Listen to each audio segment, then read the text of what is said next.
Our first guest tonight is a Golden Globe award-winning actor you know from movies such as Dune, Inside Llewyn Davis, and the Star Wars franchise. He stars in Moon Knight, which is streaming now on Disney Plus, with new episodes released every Wednesday. Let's take a look. Look, I wish I could just disappear. I really do. But unfortunately, I'm still here. And if you are gonna go through with this, you gotta be smart, at least for Layla's sake. I've been in situations like this before. So have I. It's the same body, isn't it? It's in there somewhere. Muscle memory in that. Yeah, I'm not sure it works that way. Just, Whatever. I'm here. You're not alone. I know I'm not alone. I know I'm bloody not alone. I've got Layla. She's got my back. Oh, you in love? Oh, you're in love with my wife? I appreciate your concern, mate. I really do. You lay one finger on her. We've got it from here. I swear to you, Stephen, I swear If I need like a recipe for a protein shake or something, throw I'll us call you. off a cliff. Please welcome back to the show our friend Oscar Isaac, everybody.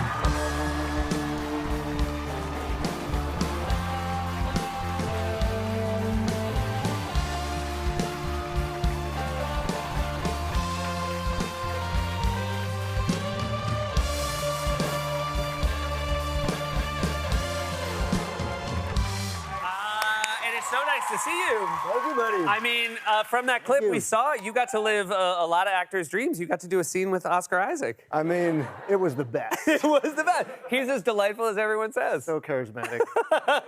Yeah. So you do get to play two versions of yourself in this show because you were playing a character who has a dissociative identity disorder. Yeah, at least two. At We least know. two, right. Yeah, I'm at the so moment. careful when it's a Marvel property to stop at the minimum of information.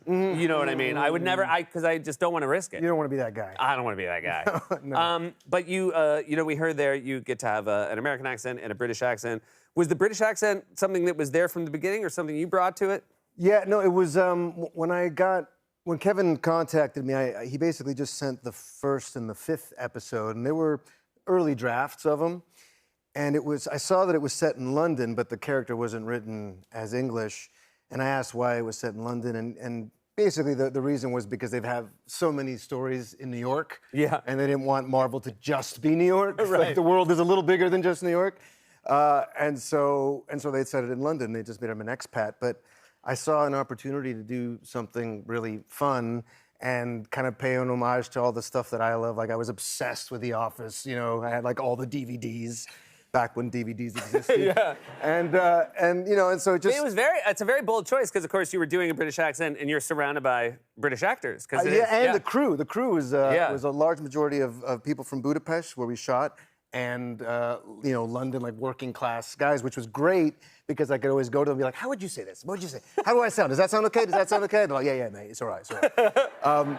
So no, but it was you know, it's really a testament to Kevin that. You know, I kind of came up with this voice and I started finding it and I would do it for my kids and they'd laugh and keep asking me to do it over and over again. I'm like, all right, I'm on to something here. And then I was like, all right, Kevin, if I do it, I'd like to do it like this. And they were like, okay. Wow. That's the reaction every actor wants. Yeah.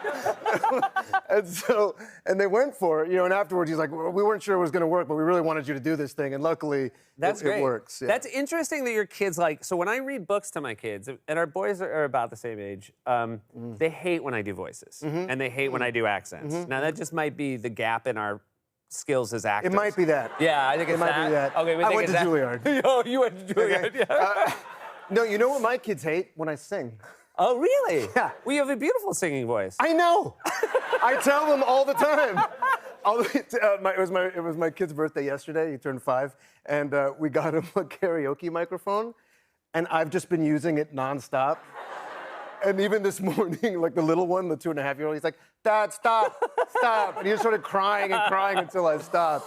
Do you think they're just like, they're like so, that's the first moment they've realized their dad is needy for attention? Not the first time. Not the first time. No, they've got a really needy dad.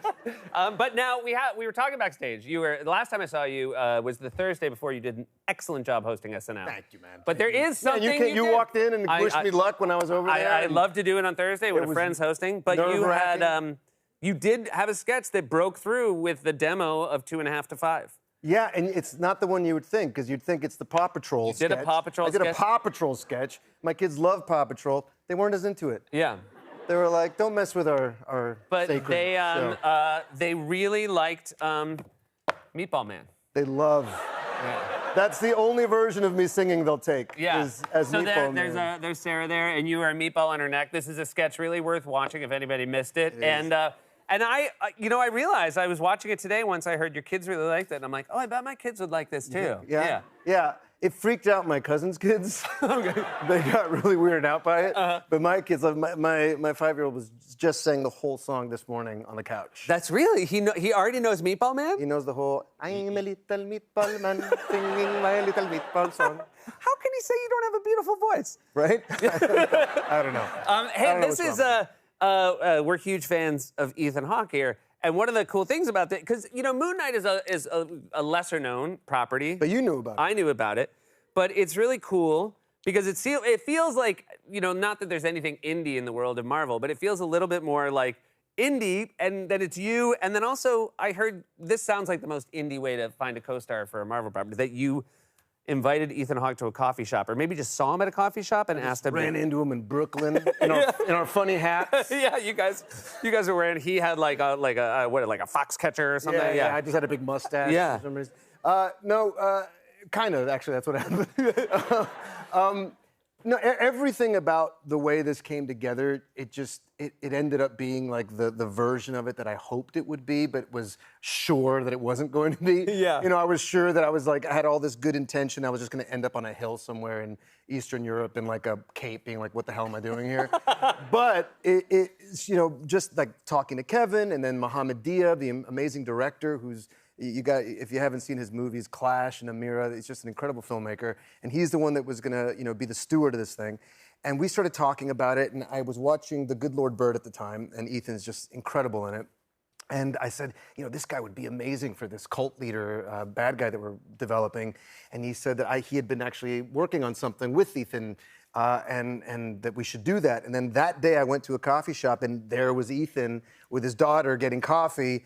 And I approached him, and we talked for a little bit. He didn't know who the hell I was at all. His daughter had to tell him. And then, but we exchanged. This is before Meatball Man. This is before your star. This is before Meatball Man took over the globe. Yeah.